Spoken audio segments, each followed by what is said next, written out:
आजच्या कथेचं नाव आहे उतारा. चला तर मग कथेला सुरुवात करूया. आई, अगं पायात काहीतरी घुसलंय. काय घुसलंय हे माहीत नाही, पण घुसलंय हे नक्की. वाईट काळ उठली आहे, पण थांबून चालणार नाही. नाही नाही, आणवाणी नाही. पायात चप्पल घातल्यानं पण झिजून झिजून टाचेखाली चंद्रकोर तयार झाली. त्यातूनच एखादा दगड टोचलाय. पण ओरडूनही चालणार नाही आणि बोलूनही चालणार नाही. जे बोलायचे ते मनातल्या मनातच. तसा रस्ता खूपच सुनसान आहे. रस्ता कसला आणि सुनसान तरी कसला. शेतातील ऊस वाहतूक करणाऱ्या ट्रॅक्टर बैलगाड्यांनी ये जा करून तयार झालेला कच्चा रस्ता.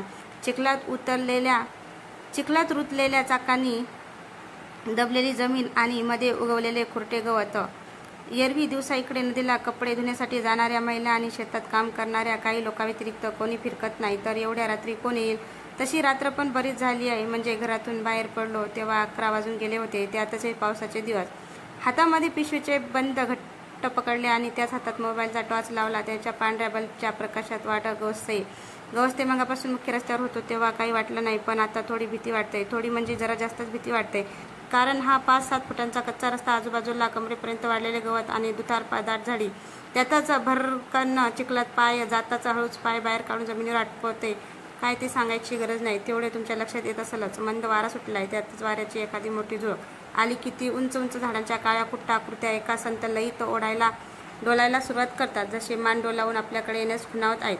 मगापासून गंमत वाटत होती, पण आता मात्र या सगळ्या वातावरणाची भीती वाटते. कपाळावर जमा होणारे घामाचे थेंब आणि क्षणाक्षणाला वाढत जाणारी काळजाची धडधड मला पुढे जाण्यापासून थांबवायचा प्रयत्न करतायत. त्यात भरीत भर म्हणून ही भयान काळी रात्र म्हणजे ती रोजच असते, पण आज तिची भीषणता स्पेशल जाणवते. खरं तर मला एका ठिकाणी पोहोचायचं, म्हणजे सोबतच हे जे साहित्य आहे ते एका ठिकाणी द्यायचं नाही तर ठेवायचं आहे. गावाबाहेरून जी नदी वाहते तिच्या काठाजवळ एक भलं मोठं पिंपळाचं झाड आहे. तशी नदीकाठी झाडाझुडपांची बरीच गर्दी आहे, पण त्या पिंपळाच्या झाडाखाली किंचित रिकामी जागा आहे. तिथंच हे साहित्य ठेवायचं अशी सक्त ताकीद देण्यात आली आहे. तिथंच कोणीतरी माझ्या येण्याची वाट पाहत बसलंय. त्या ठिकाणी जिथं सहसा कोणीही जात नाही. साहित्य म्हणजे काय तर बघा, उजव्या हातात बांबूच्या लहान सहान काड्याने विणलेली ही छोटीशी टोपली आहे. त्यात पांढरा भात आणि त्यावर विस्कुटून टाकलेले गुलाल, तोच जे विजयी झाल्यावर तोंडाला लावतात आणि मयत झाल्यावर छातीवर टाकतात, तोच तो. डाव्या हातात एक कापडी पिशवी, ज्यात एक देशी दारूची बाटली आणि मस्त मसाला वगैरे घालून तयार केलेले मटण, जे पळसाच्या पानामध्ये गुंडाळी करून त्यात ठेवले. त्याचा खमंग वास न राहून तोंडात लाळ आणतोय. तसा या मोकळ्या वातावरणात वास नाही येत आहे, पण ते मटण भरायला मीच होतो. म्हणून आणखी 1-2 पूर चुंड्या आहेत, त्यात काळी हळद आणि काही काळे दाणे, जे तिथे पोचल्यावर त्या जागी ठेवायचे आहेत. 1 मिनिट, असं वाटतंय की कोणीतरी माझ्या मागून येते. कदाचित माझा पाठलाग होतोय, पण सक्त ताकीद आहे की मागे पाहायचं नाही. त्यामुळे काय करावे सुचेन असं झालं. कारण मागून येणाऱ्याची चाहूल स्पष्ट जाणवते, पण मागे बघू शकत नाही. मला सांगितलंय वळून पाहायचं नाही आणि बोलायचंही नाही. बापरे, हे मी काय करतोय? म्हणजे बोलायचं नाही असं बजावलं तरी मी बडबड करत निघालोय. पण माझी ही बडबड मनातल्या मनात सुरू आहे. मनातल्या मनात बोललेले चालत असेल, कारण मनात तसे हजारो विचार येत असतात. पण कोणीतरी येतंय मागून. मला जाणवतंय की या वाटेवर मी एकटा नाही.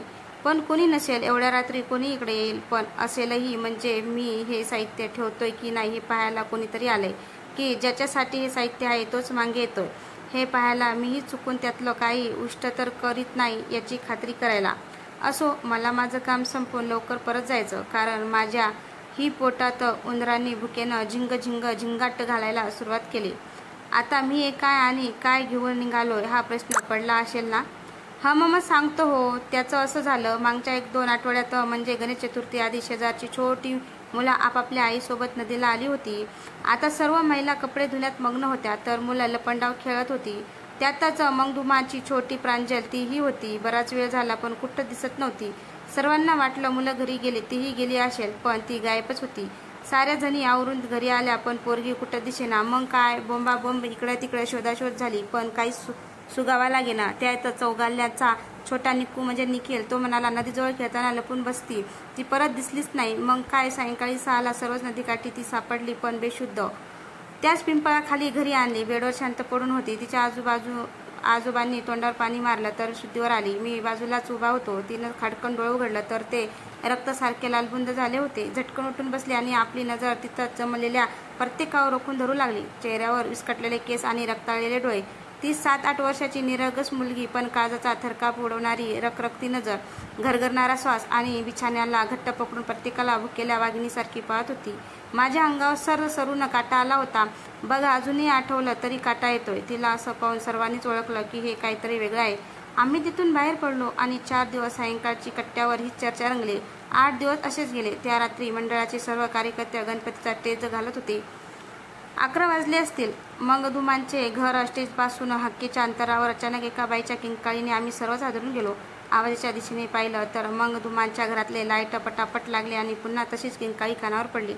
आम्ही धावत गेलो आणि दरवाजा वाजवायला सुरुवात केली. त्या आजोबांनी दरवाजा उघडला, पण तेही थरथर कापत होते. त्यांनी आतल्या रूमच्या दिशेने बोट केलं. तसे आम्ही दोघे आत शिरलो. प्रांजलची आई बेशुद्ध जमिनीवर पडली होती, तर तिचे बाबा सुन्न होऊन एकटक डाव्या बाजूच्या लेफ्टवर पाहत होते. आम्ही काही बोलणार तोच माझी नजर तिकडे गेली. तसा मीही 2 पावलं मागे सरकलो. प्रांजलच्या अंगावर पांढरा फ्रॉक होता, तर मोकळेके चेहऱ्यावर पसरलेले लेफ्टवर बसली होती. पाय खाली मोकळे सोडून मागे पुढे झोके देत होती आणि तिचा क्रूर बेधक नजर आमच्यापैकी प्रत्येकावर पडत होती. पाटलांचा अतुल आणि मी दोघेच पुढे होतो. म्हणजे आमच्या धाडशी तो अतुलच. माझ्याबद्दल सांगायला नको तशी मला भीती वाटत नाही, पण थोडा घाबरतो, इतकंच. मी तसंच उभा होतो की मांगाच्या त्या किंकाळीने जागे झालेले आजूबाजूच्या घरातले लोक आत आले. ती प्रत्येकाला पाहत होती, अगदी रागाने, जशी चवताळली आहे. एखाद्याच्या अंगावर झेप घेऊन नरडीचा घोड घ्यावा असे तिचे हावभाव. प्रत्येकाला पाहत जोरजोरात पायांना झोके देऊ लागली. प्रांजल म्हणून तिच्या बाबांनी हाक दिली तशी झटकन तिने पायाची हालचाल बंद करून खाली मान घालून बसून राहिली. पूर्ण मिनिटभर सर्वत्र एकदम शांतता होती. प्रत्येकजण लेफ्टवर बसलेल्या प्रांजलकडेच पाहत होता आणि अचानक ती जोरात किंचाळली, पण तो आवाज वेगळा होता. भरडा, जसा कोणी करड्या आवाजाच्या आणि धिप्पाड शरीर यष्टी असलेला पुरुष रागाने वेडा होऊन ओरडलेला असा तो आवाज होता. त्या आवाजाने उपस्थितांपैकी प्रत्येकाच्या अंगावर शहारा आलेला. काय घडलं असेल प्रांजल बरोबर? प्रांजलला कुणी झपाटलं तर नसेल? पाहूया आपण पुढच्या